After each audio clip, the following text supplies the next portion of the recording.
انبیاء علیہ الصلوۃ والسلام کی جماعت اپنے اپنے دور میں اپنے امتیوں کو اللہ کے ساتھ جوڑتی تھی، اور یہی سلسلہ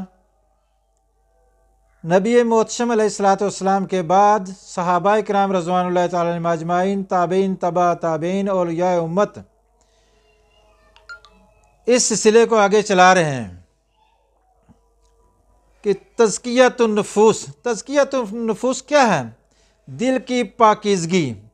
کیونکہ دل اگر بگڑ جائے تو سارا جسم بگڑ جاتا ہے، دل اگر سنور جائے تو سارا جسم سنور جاتا ہے، اور دل سنور جائے تو اللہ کی ذات پہ کامل یقین ہو جاتا ہے، اور نبی علیہ الصلوۃ والسلام کے فرمودات پہ کامل یقین ہو جاتا ہے۔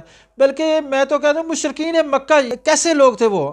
ہم تو کہتے ہیں مشرکین مکہ، ہم تو کہتے ہیں ابو لہب، ابو جہل، لیکن ابو لہب کو بھی یہ پتا تھا کہ محمد صلی اللہ علیہ وسلم کی زبان سے نکلے ہوئے الفاظ بعین پورے ہوں گے۔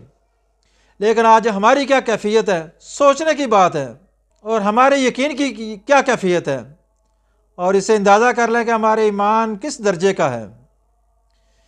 اہل اللہ حضرات جو خانقاہوں میں بیٹھے اہل حق، وہ اللہ کے بندوں کا تعلق اللہ سے مضبوط کرتے ہیں اس طرح کہ اللہ کی ذات پہ کامل یقین بن جائے، کامل یقین بن جائے، کامل یقین بن جائے۔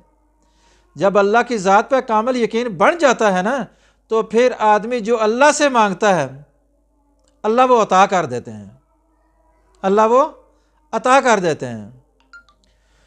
تو بھائی یہ سینے کے امراض جس میں دل ہے، جگر ہے، پھیپھڑے ہیں، وہ کیا نام ہے، پتا ہے، اور پتہ نہیں، ان سب کے لیے ہر نماز کے بعد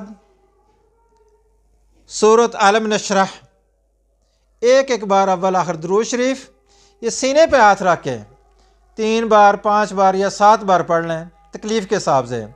اگر تکلیف ہے تو 7 بار پڑھیں، اگر تکلیف نہیں ہے تو 5 بار 3 بار پڑھ لیں، لیکن ہر نماز کے بعد 3 بار کم از کم ضرور پڑھیں۔ انشاءاللہ تعالیٰ سینے کے امراض نہیں رہیں گے، اللہ سینے کے امراض سے شفا دے۔